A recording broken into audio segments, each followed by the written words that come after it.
जो हमारी लड़ाई है हमारे अधिकारों की है, और हमारी अधिकारों की रक्षा करते हुए यदि किसी व्यक्ति को ऐसा लगता है कि हम उसका विरोध करते हैं तो उसको ये नहीं सोचना चाहिए, क्योंकि हम हमारे अधिकारों की रक्षा कर रहे हैं। जिस प्रकार से एट्रोसिटी एक्ट है, एट्रोसिटी एक्ट में एक कमी है। क्या कमी है वो? कि बिना जांच के गिरफ्तारी होती है। भले कोई व्यक्ति निर्दोष हो, घर में बैठा हो, कैमरे की निगरानी में हो, और यदि किसी ने उसकी झूठी रिपोर्ट डाल दी तो वो उसको अंदर कर दिया जाता है बिना जांच के। तब कई युवाओं के भविष्य खराब होते हैं, कई लोगों का मान सम्मान खराब होता है, क्योंकि उनने कोई अपराध करा नहीं है, पर उस एट्रोसिटी एक्ट में जांच का प्रावधान नहीं है, इसलिए उनको जेल में डाल दिया जाता है। तो हम सरकार से मांग कर रहे हैं कि यदि किसी एससी या एसटी के भाई पे कोई अत्याचार करे, अन्याय करे, तो हम उसके साथ खड़े हैं उसको न्याय दिलाने के लिए। पर यदि कोई निर्दोष भाई हमारा फंसे तो उसको भी जांच करके बाहर किया जाए, ये जांच की व्यवस्था की जाए। तो हम किसी के विरोध में नहीं है, किसी पे अत्याचार होता है हम उसके साथ खड़े हैं, पर यदि हमारे व्यक्ति पे अत्याचार होता है तो जांच करने के बाद ही मुकदमा दर्ज करें, वरना आपके इस मुकदमे दर्ज करने की वजह से हमारे कई युवाओं के भविष्य खराब हो जाते हैं। सालों दर सालों हम केस लड़ते हैं, जब हम जाके उसमें बरी होके आते हैं, पर वो समय जो रहता है वो निकल जाता है, वो जो युवा होता है वो नौकरी से वंचित हो जाता है, क्योंकि उसके ऊपर मुकदमा आ जाता है, उसका चरित्र खराब हो जाता है। तो हम चाहते हैं कि उसमें जांच की मांग हो। अच्छा, आर्थिक आधार पर आरक्षण क्यों चाहते हैं? कि हमारे समाज में, सर्व समाज में, चाहे वो जनरल का हो, ओबीसी का हो, एसटी का हो, गरीब तो हर जाति में है।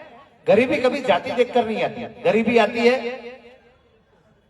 तो जात देखती है ना धर्म देखती है। गरीब गरीब होता है, उसकी कोई जाति या धर्म नहीं होता है। तो हम चाहते हैं कि जाति के आधार पर आरक्षण नहीं दिया जाए, गरीबी के आधार पर दिया जाए। जिनकी आय 8 लाख से ज्यादा है, जिनकी भी, भले वो चाहे एससी का हो, एसटी का हो, जनरल का हो या ओबीसी का हो, जिसकी भी आय 8 लाख से ज्यादा हो उसको आरक्षण से बाहर किया जाए, और जिसकी आय 8 लाख से कम है उसको आरक्षण का लाभ मिले।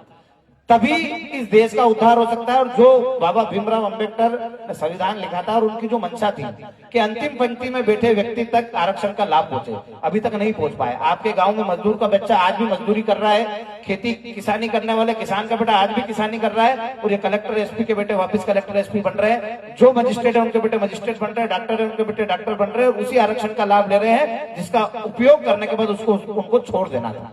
उन्हें छोड़ा नहीं, उसको कब्जा जमा के बैठ गए। और जब तक जिसको आरक्षण का लाभ मिल गया और वो एसपी कलेक्टर बन गया, डॉक्टर बन गया, बड़ा नेता बन गया, राजनीतिक क्षेत्र में ऊंचाइयां पाली उसने, और वो भी अभी तक अपने को शोषित, वंचित और पीड़ित बोलेगा, तो ये संविधान के साथ अन्याय है, आप और हमारे साथ अन्याय है। हम चाहते हैं कि उन लोगों का आरक्षण समाप्त हो और जो गरीब हो उनको आरक्षण मिले।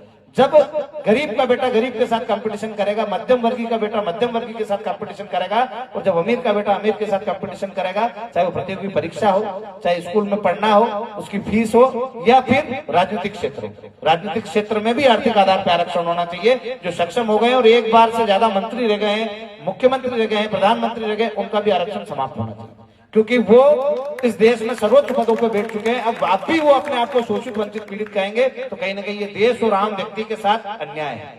तो संविधान ने हमें भी मौलिक अधिकार दिए, उनका भी पालन कराना सरकार की जवाबदारी है। अच्छा, उसके अलावा और भी हमारी बहुत सारी मांगे हैं, जैसे हम बेटियों के लिए लड़ रहे हैं। अब हम क्षत्रिय धर्म से आते हैं, हमारा फर्ज है हर एक व्यक्ति की रक्षा करना, है कि नहीं है? थोड़ी तेज आवाज करके बताना कि हमारा है अधिकार कि हम हर व्यक्ति की रक्षा करें। तो हम बेटियों में कभी भेदभाव नहीं करते, ना हम धर्म देखते हैं, ना जाति देखते हैं, ना हमारा वंश देखते हैं। हमारे लिए बेटी बेटी होती है, और उस बेटी के अधिकार के लिए लड़ रहे हैं। कैसे लड़ रहे हैं? जिस प्रकार से भी लव जिहाद के नाम से एक मुहिम चल रही है। कुछ लोग ये बोलते हैं कि मुसलमान लड़के हिंदू लड़कियों को ले जा रहे हैं, पर उसमें बहुत सारी चीजें हो रही है। कई अंतरजातीय विवाह भी हो रहे हैं, कई दूसरी जाति का व्यक्ति हमारी बेटी को ले जाता है, हमारी जाति का व्यक्ति दूसरी जाति की बेटी को ले आता है। हम भी कई बार दूसरे धर्म की बेटियों को लेके आते हैं, हमारे भी बेटियां कोई दूसरे धर्म का व्यक्ति ले जा रहा है, पर उस पर आंदोलन करने और प्रदर्शन करने से क्या वो बंद हो जाएगा? नहीं होगा। हमको और आपको कहीं ना कहीं सरकारें भ्रमित कर रही है। ये सरकार के बाएं हाथ का खेल है। यदि सरकार जो मैरिज एक्ट कानून बनाया है इनने, जो शादियों के लिए कानून बना रखा है, उस कानून में खाली माता पिता की सहमति कर दे, क्या कर दे? यदि माता पिता की उसमें सहमति हो जाए तो कहीं ना कहीं ये जो लव जिहाद के नाम से जो प्रोपेगेंडा चल रहा है, या जो भी लोग इसका फायदा उठा के हमारी बेटियों को ले जा रहे हैं, ये बंद हो जाएगा। होगा कि नहीं होगा?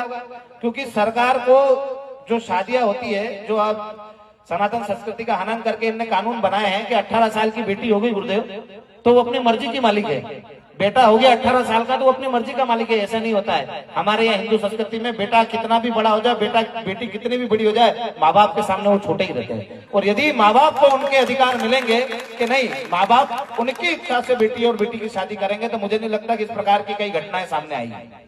और जब उस कानून में ये कर दे कि कोई भी शादी करे, चाहे हिंदू करे, मुसलमान करे, क्रिश्चियन करे, सिख करे, कोई भी करे, किसी का भी बेटा हो बेटी हो जिसकी उम्र 18 साल से ऊपर हो गई हो, यदि वो शादी करने जाए तो उसमें माँ बाप की सहमति अनिवार्य होना चाहिए। होना चाहिए कि नहीं होना चाहिए? तो ये कानून यदि सरकार बना देगी तो जो भी इस कानून का उल्लंघन करेगा, जो संविधान उसको दंड देगा, उसको जेल में भेजो। और जो जाति या धर्म छिपाकर किसी के साथ धोखा करता है उनको आजीवन कारावास नहीं होना चाहिए, उनको फांसी की सजा होना चाहिए। क्योंकि किसी बेटी के साथ धोखा करके उसको मार देना ये इस सनातन संस्कृति का हिस्सा नहीं है। और जब हम हिंदू राष्ट्र की बात कर रहे हैं, सनातन संस्कृति की बात कर रहे हैं, हम बोल रहे हैं कि हम सबको साथ में लेके चलेंगे, सबका साथ सबका विकास, तो बेटियों के साथ अत्याचार और अन्याय क्यों हो रहा है? इसलिए हो रहा है कि हमने एक कानून बना दिया, लिविंग रिलेशनशिप। आप लिविंग में रह सकते हो, तो ये सनातन संस्कृति का अपमान ही नहीं, इसका हनन भी है। लिविंग रिलेशनशिप सनातन संस्कृति में नहीं आता और आज के संविधान में, आज के कानून में इन सरकारों ने बनाया है। किसी भी बेटी और बेटे की शादी उसकी मर्जी के अनुरूप हो सकती है और लव मैरिज कर सकता है। ये कानून सरकारों ने बनाया, आप और हमने नहीं बनाया है। तो हिंदू हो, मुसलमान हो, सिख हो, ईसाई हो, सबको मिलकर ये आवाज उठानी चाहिए और सबको इस आंदोलन में सम्मिलित होना चाहिए कि जो बेटी की बात करेगा हम उसके साथ, जो बेटी के लिए कानून बनाएगा, जो माँ बापों के अधिकारों की बात करेगा, हम उसके साथ है। आप और हम सब ग्रामीण परिवेश से भी आते हैं, कोई शहरी परिवेश से भी आता है, पर इज्जत सबकी एक जैसी होती है। भले वो एसटी का हो, एससी का हो, जनरल का हो, ओबीसी का हो, या किसी भी धर्म जाति का हो, इज्जत सबकी बराबर होती है। और किसी की भी बेटी यदि किसी दूसरे व्यक्ति के साथ चली जाती है उनके माँ बाप की मर्जी के खिलाफ, तो उनके ऊपर क्या बीतती है आप और हम सब अच्छे से जानते हैं। उनका सर समाज में किस प्रकार से नीचा हो जाता है, कैसे उनको घोर निंदाओं का सामना करना पड़ता है, सिर नीचे झुका के चलना पड़ता है। आप और हमसे कोई बेहतर नहीं जानता। और इसके लिए हमें सत्य का साथ देना पड़ेगा।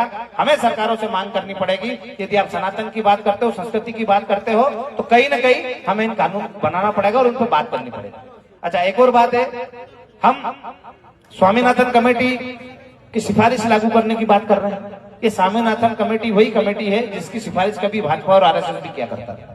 वो कहते थे कि किसानों के फसलों के भाव अच्छे होने चाहिए। आज जब हम दोनों जगह, हम राज्य में भी और केंद्र में भी है, तो क्यों किसान आज परेशान हो रहा है? हम आपसे भी यही मांग करते हैं, सरकार से यही मांग करते हैं कि स्वामीनाथन कमेटी की जो सिफारिश है उसको लागू किया जाए और जो फसलों के भाव हैं किसानों को नहीं मिल रहे हैं वो मिलने चाहिए। एमएसपी पे आप उसको खरीदो, 5,000 6,000 जो भी आपका भाव तय हो, पर उसको मंडी से ही मिले। उसके खाते में आने के लिए ये बेवकूफ बनाने का काम नहीं होना चाहिए। जहां खरीद रहा है तो वहां जो व्यापारी है वो वही उसको 6,000 का भाव है तो 6,000 का दे, 5,000 का भाव है तो 5,000 का दे। पर जैसे कि हम बोलते हैं कि हम तो यहाँ 4300 बिकी है, उसके बाद जो हमने समर्थन मूल्य लागू करा है वो मिलेगा, पर वो किसानों को मिलता नहीं है। पिछली बार प्याज का भी अभी तक नहीं आया। तो हम चाहते हैं कि स्वामीनाथन कमेटी की रिपोर्ट जो पेश की गई है उसको लागू किया जाए और उसके अनुसार किसानों के फसलों के भाव तय हो। जो खाद की व्यवस्था सरकारें नहीं कर पाती है, वो खाद की व्यवस्था है। जब पहले से हमको पता है कि इतने हेक्टेयर जमीन हमारे देश में है, तो क्यों खाद की बार बार ब्लैकमेलिंग होती है, क्यों खाद की बार बार किल्लत पड़ती है? तो आप सबसे ये भी निवेदन है कि हम सब किसान परिवार से आते हैं, अधिकतर लोग यहाँ जितने भी आए होंगे किसान होंगे, तो वो ये बात समझे। आपको भड़काना आएंगे लोग कि राजपूतों का काम करते हो, समाज का काम करते हो और किसानों की बात क्यों करते हो, तो उनको बताना कि इस देश में सबसे बड़ा कोई किसान है, सबसे ज्यादा किसी के पास जमीन है और जो किसानी खेती पर निर्भर है वो क्षत्रिय है। और क्षत्रिय का फिर फर्ज भी है कि हर एक व्यक्ति को साथ में लेकर चलना है। हर एक व्यक्ति जितना उसको मिल रहा है वो उसके साथ वाले उसके पड़ोसी को भी मिले, ये हमारा फर्ज है। ऐसी हमारी 21 सूत्री मांगे हैं, उनमें हम चाहते हैं कि भर्ती आयोग बने। जितने भी यहाँ विद्यार्थी हैं उनको पता होगा कि 2016 से अभी तक एसआई की भर्ती नहीं निकली, उसको 9 साल हो गए। अब 9 सालों तक लोग अपने बच्चों को बाहर भेज रहे हैं, कंपटीशन एग्जाम की तैयारी करा रहे हैं कि जब एसआई की भर्ती निकलेगी, मेरा बेटा एसआई के लिए तैयारी कर रहा है, वो अलग बात है, वो योग्य नहीं और बाहर हो जाए, पर उसके साथ उसको युद्ध में भाग ही नहीं लेने दिया जाए। ये कितनी बड़ी विपत्ति है। क्यों? कंपटीशन एग्जाम में भाग लेने के बगैर ही बाहर हो गया। क्यों हो गया? क्योंकि उसकी जो उम्र है वो, उसका जो क्राइटेरिया था वो खत्म हो गया, क्योंकि 9 सालों तक भर्ती नहीं आई है और 9 सालों तक वो प्रयास कर रहा है।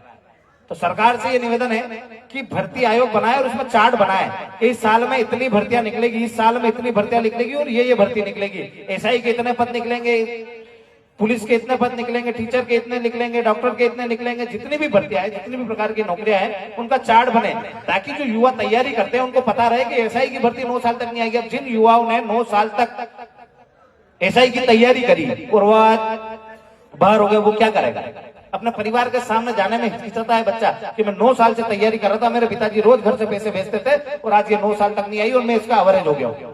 जब कोरोना में 4 साल की सीमा बढ़ाने की हमने मांग करी थी, इसीलिए करी थी कि कोरोना काल में आपने एक भी भर्ती नहीं निकाली है 3 सालों तक, तो हमने ये मांग करी थी कि 1 साल मतलब 2 साल 3 साल की जो समय सीमा बढ़ा दीजिए, पर 9 साल तक जिस भर्ती को आपने निकाला नहीं, उसका दोषी जो है वो सरकार है, आम युवा या विद्यार्थी नहीं है। तो हम ये मांग कर रहे हैं कि युवाओं के भविष्य को निर्धारित करने के लिए और उनको कंपटीशन एग्जाम की तैयारी करते हैं तो उसके लिए भर्ती आयोग बनाया जाए। इस प्रकार की हमारी सारी मांगे हैं जो सर्वहितैषी है और सबके लिए है। तो आपसे यही निवेदन है कि 21 दिसंबर के कार्यक्रम में सम्मिलित हो और जो जो इस वीडियो को देख रहे हैं ये वीडियो शेयर करें, ज्यादा से ज्यादा लोगों तक पहुंचाएं। अब हमारे जो वरिष्ठ जन हैं, जितने भी हमारे यहाँ वरिष्ठ विराजे हैं, उनकी हम बात को सुनेंगे, उनको आप बुलाइए, हमें नीचे ही बैठेंगे वापिस से। आपको कहीं जाना नहीं है, हमारे युवाओं की बात को सुनना है, बुजुर्गों की बात को सुनना है और उसके बाद ही इस कार्यक्रम का समापन होगा। जय माता दी, जय माता।